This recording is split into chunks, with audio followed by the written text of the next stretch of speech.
আমার বিনা বাইরে তো কাগজ চলে গেছে, আমি কিভাবে দুনিয়া বাইচাম খাইয়া ওরা কিনিবার কোনো আর কিছু না। লক্ষ্মীপুরে ওয়াবদা ও রহমতখালী খালের তীব্র ভাঙনের মুখে 50টির বেশি পরিবারের বসত ভিটা খালের গর্ভে বিলীন হয়ে গেছে। ভিটে মাটি হারিয়ে এখন খোলা আকাশের নিচে বসবাস করছেন এসব মানুষ। এতে পরিবার পরিজন নিয়ে চরম বিপাকে পড়েছেন তারা। নতুন করেও ভাঙনের মুখে রয়েছে বিস্তীর্ণ এলাকা।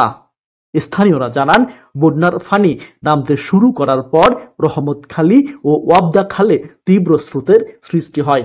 এতে ভাঙনের মুখে পড়ে টুমসর, লাহারকান্দি, মান্দারি ইউনিয়নের 50টির বেশি পরিবারের বসত ঘর, ফসলি জমি ও রাস্তাঘাট ভেসে যায় জলাশয়ের মাছ।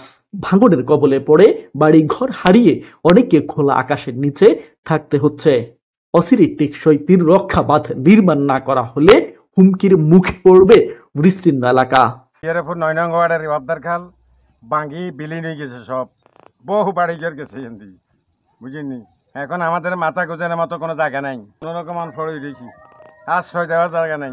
একটা আমাদের খুব অসুবিধা হয়, আমাদের ঘরদুয়ার সব চলে গেছে, আমাদের বাচ্চা কাচ্চা নিয়ে এখানে থাকতে খুব অসুবিধা, আমাদের অনেক ভয় বাচ্চাদেরকে, আমাদের এই পাশেও খাল ওই পাশেও খাল, মানে বাচ্চা নিয়ে রাখতে অনেক কষ্ট হয়ে যায় আমাদের। বহু বাড়িঘর ছিল, সব খালে ভাঙি, ওই মানুষ একজন এক জায়গাতে চলে গেছে, এখন থাকার মতো কোনো জায়গা কারণ শহীদপুর, ফেরাপুর, বনিগঞ্জ, তারপরে টুমসার, এগুলো সবগুলো ভাঙ্গি পড়ে যেতে আছে। রাত্রে দেখি একরকম, সকালে দেখি একরকম, মানে দিন দিন শুধু ভাঙতে আছে। বন্যার পর থেকে এটা খুব ক্ষয়ক্ষতি হইতে আছে।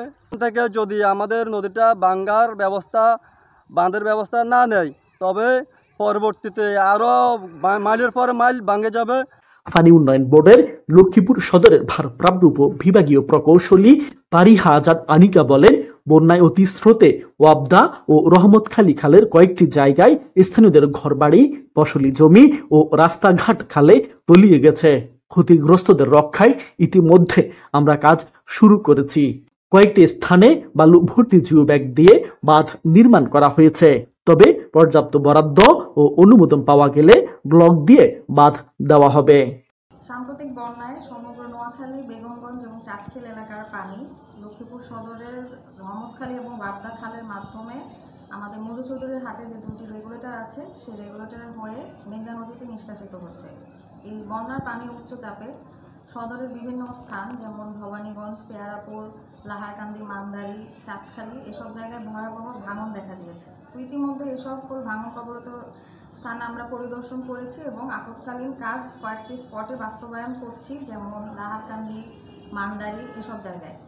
এবং স্থায়ী প্রতিরক্ষা কাজ বাস্তবায়নের জন্য যে সকল পদক্ষেপ গ্রহণ করা দরকার এবং সেটা আমরা গ্রহণ করেছি এবং ঊর্ধ্বতন কর্তৃপক্ষকে আমরা অবগত করেছি। বরাদ্দ প্রাপ্তি সাপেক্ষে পরবর্তীতে স্থায়ী প্রতিরক্ষা কার্যক্রম বাস্তবায়ন করা হবে।